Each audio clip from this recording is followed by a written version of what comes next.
शुरू करो, डालो बुनियाद, घर महल नजर आएगा। वंडर लाइए, वंडर अपनाइए, फर्क नजर आएगा। वंडर सीमेंट, फर्क नजर आएगा। नमस्कार, मैं हूं रविंद्र जैन और आप देखना शुरू कर चुके हैं सबकी खबर। क्या वाकई बटोगे तो कटोगे, ये जो नारा है इसे लेके भारतीय जनता पार्टी के अंदर खलबली मच गई है। क्या कारण है कि भारतीय जनता पार्टी के तमाम बड़े दिग्गज नेता अब इस नारे का विरोध करने लगे हैं और साफ कहना है कि आप पूरे देश में चलाइए पर महाराष्ट्र में इस नारे को लेकर मत आइए। आखिर क्यों लेके नहीं आई है और आखिर भारतीय जनता पार्टी के इस नारे को राष्ट्रीय स्वयंसेवक संघ ने भी इसको मान्यता दी है, तो फिर राष्ट्रीय स्वयंसेवक संघ के मुख्यालय महाराष्ट्र में इसे क्यों बैन करने की बात की जा रही है। अभी तक हमारे पास जो सूचना है उसके अनुसार पंकजा मुंडे ने साफ साफ कहा है कि आप देश भर में चलाइए, ये महाराष्ट्र के चुनाव में बिल्कुल मत चलाइए, बटेंगे तो कटेंगे वाला नारा। अशोक चव्हाण जो बेशक कांग्रेस के नेता रहे हैं लेकिन अभी बीजेपी के राज्यसभा सदस्य हैं, दिग्गज नेता ही बीजेपी में शामिल हो चुके हैं। इसके अलावा इस समय भारतीय जनता पार्टी के जो सरकार है महाराष्ट्र की, उसके उप मुख्यमंत्री अजित पवार, बेशक वो दूसरी पार्टी से आते हैं, एनसीपी से आते हैं, लेकिन इस समय बीजेपी के साथ हैं। उन्होंने भी विरोध किया है और हल्के स्वर में है। नितिन गडकरी भी इस नारे के पक्ष में नहीं है। तो आखिर भारतीय जनता पार्टी ने एक ही नारे को, जिसे संघ ने भी स्वीकार किया, बेशक उत्तर प्रदेश के मुख्यमंत्री ने पहली बार ये नारा दिया था, लेकिन भारतीय जनता पार्टी अब अपनी राजनीतिक बैतरणी को इस नारे के जरिए पार करने की कोशिश कर रही थी, तभी ये 4-5 नेताओं ने उसकी नाव को बीच में ही थाम लिया है। आखिर इसका असर क्या होगा, इस मुद्दे पे मैं बात करूंगा देश के, मध्य प्रदेश के बड़े पत्रकार अरुण दीक्षित जी से, और हमारे कार्यक्रम का नाम होगा देश की बात अरुण दीक्षित जी के साथ। मैं उनसे सीधे जोड़ता हूं आपको कि अरुण जी, आखिर पूरे देश भर में इस नारे का क्या असर होगा और नारे से ज़्यादा भारतीय जनता पार्टी से जुड़े नेताओं और भारतीय जनता पार्टी के नेताओं के इस विरोध के मायने क्या हैं। अरुण जी, आपका बहुत बहुत स्वागत है। बहुत बड़ी बात है ये, क्योंकि जिस बात को संघ ने स्वीकार कर लिया हो उसका भारतीय जनता पार्टी के लोग कहेंगे नहीं, यहाँ मत चलाइए, इसको नुकसान हो जाएगा। रविंद्र जी, सबसे बड़ी बात यह है जो आपने कहा, ये नारा संघ का ही है। संघ ने ही ये नारा बनाया था, जिसको उसने फ्लोट किया, जनता के बीच में डाला योगी आदित्यनाथ के मुंह से। मोदी ने इसे नहीं रिपीट किया था। उन्होंने कहा था वहां जाके महाराष्ट्र में एक हैं तो सेफ है, लेकिन वास्तविकता क्या है, क्यों महाराष्ट्र के नेता इससे असहज हैं, चाहे अजित पवार हों, चाहे अशोक चव्हाण हों, चाहे पंकजा मुंडे हों। नितिन गडकरी जी तो इन बातों के खिलाफ शुरू से रहे हैं। अब आप सबसे पहले देखिए कि महाराष्ट्र में भारतीय जनता पार्टी ने किया क्या है। कटोगे तो बटोगे, बटोगे तो कटोगे। तो सबसे पहले किसको बांटा? एकनाथ शिंदे को तोड़ा, शिवसेना से अलग हो गए, वो कट के अलग हुए, मुख्यमंत्री बन गए। उनके पीछे बैसाखी लगा दी बीजेपी ने।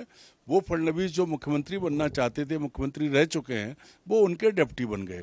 इसके आगे जब बढ़े तो इन्होंने सब दूसरा झटका दिया शरद पवार को। उनके भतीजे अजित पवार पूरी पार्टी लेके, हिस्सा लेके चले गए, वो बट गए। अब बटोगे तो कटोगे, सबसे ज्यादा गद्दारी इन्होंने करवाई महाराष्ट्र के बीच में। अब ये सबसे ज्यादा जूता किस पे पड़ रहा है? सीधे सीधे अजित पवार पे पड़ रहा है, अशोक चव्हाण पे पड़ रहा है, पंकजा एकनाथ शिंदे पे भी एकनाथ शिंदे पे पड़ रहा है। पंकजा मुंडे बहुत, उनके पिता से मैं मिला था, बहुत संवेदनशील लड़की है वो, और उसने बहुत सही बात कही कि ये नारा जो है वो भारत के लिए नहीं है। भारत देश में आप ऐसा नहीं कर सकते। किसको बांटना चाहते हैं? जिस देश में बात होती है हिंदू मुस्लिम एकता की और सर्वधर्म संभाव का नारा है, आज भी हम जो हैं वो हम बांग्लादेश नहीं है जहां से सेकुलर शब्द हट जाए। हम सेकुलर कंट्री हैं। हाँ, तो आप घोषित कर दीजिए कि भारत एक हिंदू राष्ट्र है, उसके बाद ये नारे आप दें तो कोई फर्क नहीं पड़ता। लेकिन मुख्यमंत्री और प्रधानमंत्री, संघ ने नहीं नारा दिया, संघ ने बनाया। उन्होंने एक है तो सेफ है, और कौन एक है? ये इसका मतलब ये है कि नरेंद्र मोदी जब महाराष्ट्र में बात कर रहे थे तब वो अपने उन लोगों को धमका रहे थे जिन्हें वो तोड़ के लाए कि एक रहोगे तो सेफ रहोगे, एक इधर रहो, क्योंकि कई लोग लौटे हैं। शरद पवार को छोड़ के गए कई विधायक, चुनाव के वक्त उनके पास पहुंचे। ऐसा ही कांग्रेस के कुछ नेताओं का भी अंदर अंदर जगह है, वो भी कोशिश कर रहे हैं। अजित पवार कब वापस चाचा के साथ चले जाएंगे इसकी कोई गारंटी नहीं ले सकता। और एकनाथ शिंदे का तो कोई भविष्य ही नहीं है। इस चुनाव के बाद वो मुख्यमंत्री नहीं बनेंगे, ये दीवार पे लिखा है। तो ये जो नारा है, देखिए देश का दुर्भाग्य है कि देश के प्रधानमंत्री, उनके वीडियो सुन लीजिए कि उन्होंने लोकसभा चुनाव में जिस तरह से हिंदू मुस्लिम किया, लगातार उसी एजेंडे को वो बढ़ाते जा रहे हैं।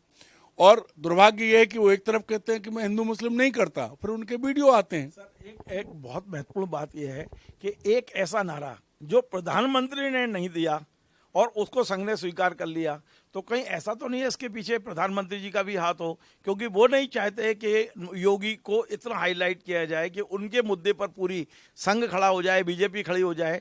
उनका नया नारा आ गया, इस नारे के बाद उन्होंने अपना नारा चला दिया, एक है तो सेफ है। तो इसके पीछे कहीं प्रधानमंत्री और प्रधानमंत्री की टीम काम तो नहीं कर रही कि बटेंगे तो कटेंगे, नारे को हटाए?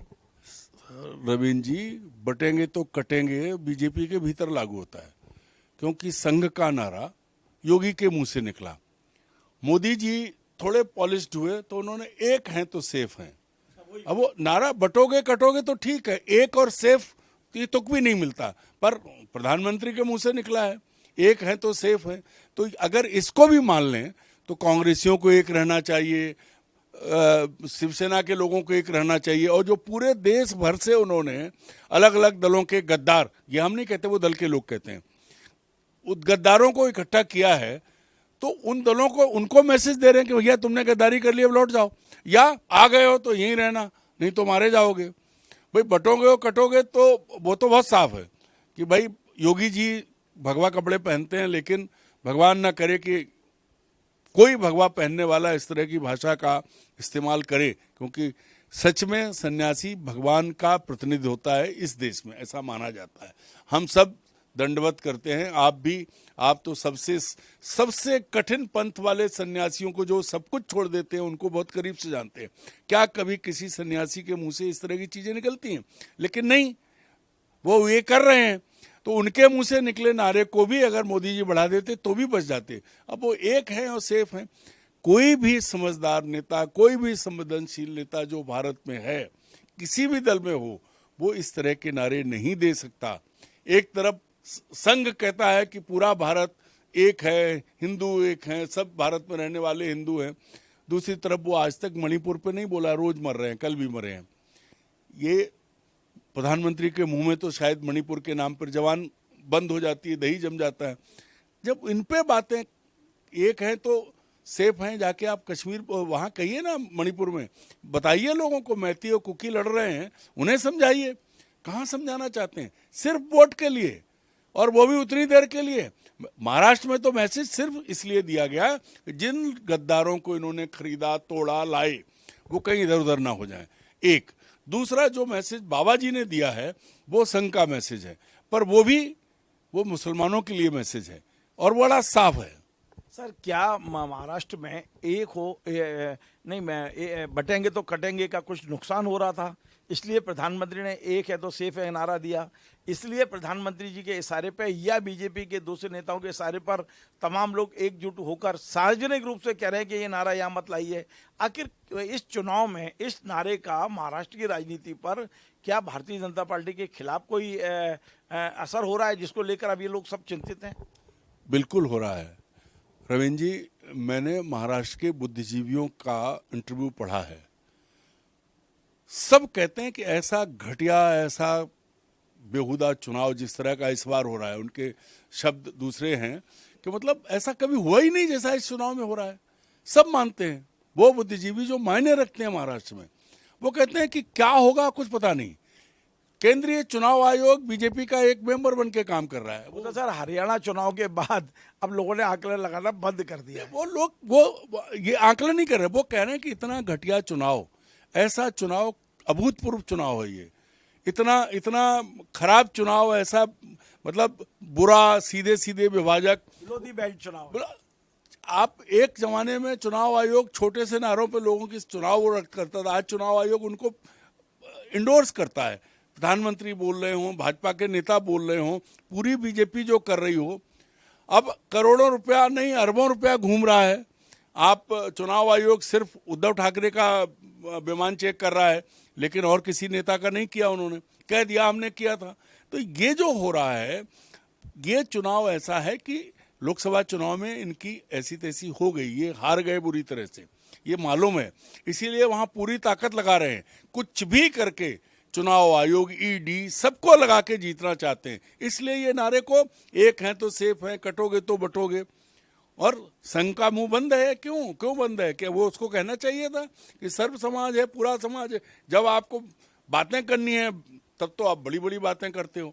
अच्छा, संघ का भी दोहरापन जो है, संघ के नेता जब घूमते हैं तो वो कहते हैं कि हम मस्जिदों पर जो है बंद कमरों में बैठ के बात करते हैं कि हम अजान की आवाज़ लाउड स्पीकर क्यों सुने, हमारा मंदिर क्यों नहीं चलेगा। ये बड़े बड़े लोग कहते हैं। भोपाल में भी एक प्रमुख मीडिया लोगों को बुलाया था, मीडिया के लोगों को, उनके साथ बैठ के बात की थी। तो जब एक तरफ आप ये फैला रहे हो तो नारा तो यही निकलेगा, बटोगे तो कटोगे, इसलिए सब चुप है। सर, लेकिन संघ ने जिस नारे को स्वीकार किया हो सार्वजनिक रूप से, पहली बार प्रेस कॉन्फ्रेंस करके कहा कि हम योगी जी के नारे को स्वीकार कर रहे हैं, उस नारे को जिस पे संघ ने मोहर लगाई हो, उस नारे को भारतीय जनता पार्टी के नेता यदि विरोध करेंगे तो क्या वो संघ के निशाने पे नहीं आएंगे? मतलब बहुत सीधा सवाल है, पंकजा मुंडे, अशोक चव्हाण या अजित पवार, इन लोगों को राजनीतिक नुकसान नहीं होगा? संघ की वक्र दृष्टि इन पे नहीं पड़ेगी? देखिए, संघ की कोई हैसियत नहीं है, संघ कुछ नहीं कर सकता। अगर संघ कुछ कर सकता होता तो यही नारा नरेंद्र मोदी के मुंह से निकलता। नरेंद्र मोदी ने अपनी अलग लाइन खींची है। मोहन भागवत और नरेंद्र मोदी के बीच में जो शीत युद्ध चल रहा है, जिसको लोग नहीं मानते क्योंकि वो कहते हैं संघ और बीजेपी एक ही सिक्के के दो पहलू हैं, लेकिन वर्चस्व की लड़ाई चल रही है।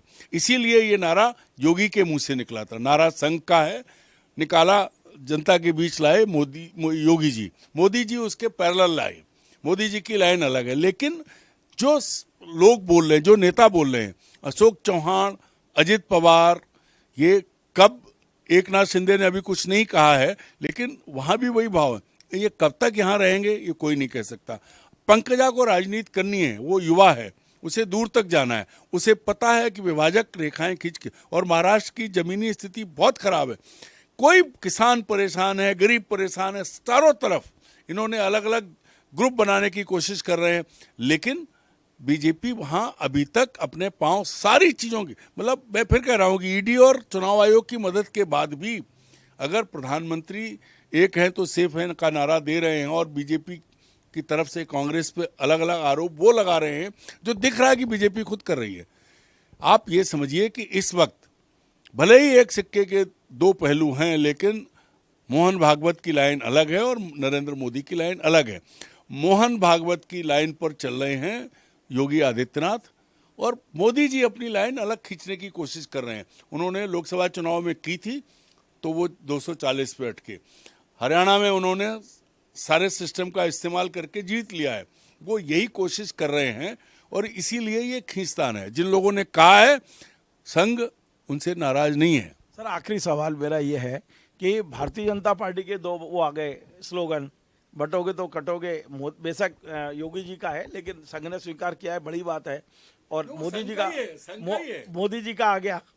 अब तीसरा मैं ये जानना चाहता हूं कि कांग्रेस पार्टी जिसने एक स्लोगन दे रखा है मोहब्बत की दुकान, अब उनकी मोहब्बत की दुकान तो कई राज्यों में खत्म हो गई है, वो क्यों नहीं कोई नया डायलॉग लेके आते, वो क्यों नहीं कोई नया नारा लाते, वो क्यों नहीं, उनकी मोहब्बत की दुकान आखिर जनता ने तो फेल कर दी ना। नहीं, ऐसा नहीं है। देखिए, हरियाणा के वोट देख लीजिए, बाकी राज्यों में वोट कांग्रेस का जितना है कम नहीं हुआ है। मोहब्बत की दुकान छोटी दुकान है, कहीं चली कहीं नहीं चली। मोहब्बत की दुकान कांग्रेस की हो या कहीं, मोहब्बत की दुकान पूरी दुनिया में कहीं बंद नहीं होगी। नफरत की दुकानें थोड़े दिन चलती हैं और बंद हो जाती हैं। सबसे बड़ी चीज़ ये है कि महाराष्ट्र में कांग्रेस अकेली तो नहीं लड़ रही है, उनके साथ पवार साहब हैं, उनके साथ जो है उद्धव ठाकरे हैं और छोटे मोटे कई दल हैं। उनकी महाविकास आघाड़ी है और इनकी महायुति है। युति का जो है मतलब गठजोड़ वही है, एक ही बात है। तो महायुति जो है उसमें रामदास अठावले हैं, उसका अपरोक्ष रूप से राज ठाकरे भी उसकी मदद कर रहे हैं। जिन जिन को दबा लिया वो सब इनके साथ हैं। लेकिन आप ये समझ लीजिए कि नरेंद्र मोदी ने एक हैं तो सेफ हैं कह के ये बताया कि वो संघ की लाइन से सहमत नहीं है। आप दोबारा हमारी बात को समझिए कि नारा संघ का था, संघ ने बाद में इसलिए इंडोर्स किया कि पहले योगी आदित्यनाथ के मुंह से कहलवा दिया ताकि बचाव का रास्ता बचे, लेकिन प्रेस कॉन्फ्रेंस करके कह दिया।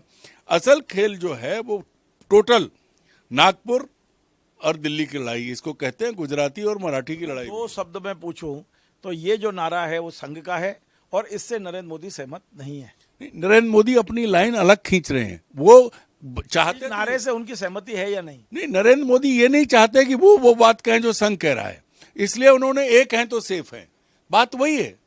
बटोगे तो कटोगे, नरेंद्र मोदी के मुंह से नहीं निकला बटोगे तो वो कटोगे। नहीं कहना चाहते। अगर वो ये कह देंगे तो फिर ये माना जाएगा कि वो संघ प्रमुख के पीछे खड़े हैं और वो चाहते हैं कि मैं सबसे ऊपर दिखूं, संघ प्रमुख के ऊपर खड़े हुए दिखना चाहते हैं, इसलिए वो कह रहे हैं एक हैं तो सेफ है। अन्यथा शब्द तो वही है, बटोगे तो कटोगे। अभी एक हैं तो सेफ है, मतलब बहुत लंबे समय बाद कहना चाहिए पहली बार ऐसा हो रहा है कि एक ही बीजेपी में, संघ और बीजेपी में नारे दो हो गए। नारे दो हुए हैं, विचारधाराएं दो हैं, सीधी सी बात है। चलिए, बहुत बहुत धन्यवाद। आप थे अरुण दीक्षित जी। आज हमने बहुत महत्वपूर्ण मुद्दे पर देश की बात अरुण दीक्षित जी के साथ की है। आज उन्होंने बिल्कुल साफ साफ कह दिया है कि अब नरेंद्र मोदी और संघ के बीच में जो एक द्वंद्व चल रहा है, शीत युद्ध चल रहा है, वो धीरे धीरे खुल के सामने आ रहा है और ये जो दो नारे हैं वो इसी द्वंद्व से निकले हुए नारे हैं। निश्चित तौर पे महाराष्ट्र का चुनाव अब की से जो हो रहा है वो लोगों के लिए बड़े चौंकाने वाला है। इससे ज़्यादा बिलो द बेल्ट चुनाव वहाँ हुआ नहीं, ऐसा वहाँ के लोग कह रहे हैं। लेकिन भारतीय जनता पार्टी के उन नेताओं की तारीफ करना चाहिए, उनकी हिम्मत की दाद देना चाहिए जो इस माहौल में भी खुलकर कह रहे हैं कि हमें इस नारे की ज़रूरत नहीं है। तो बहुत बड़ी बात है ये। अब इसका असर कितना पॉजिटिव और नेगेटिव होगा ये चुनाव परिणाम के बाद हम देखेंगे। आपको हमारा कार्यक्रम पसंद आए तो आप इसे शेयर करें, लाइक करें, कमेंट करें और आपसे बार बार निवेदन है हमारे इस चैनल को सब्सक्राइब अवश्य करें। धन्यवाद। शुरू करो, डालो बुनियाद, घर महल नजर आएगा।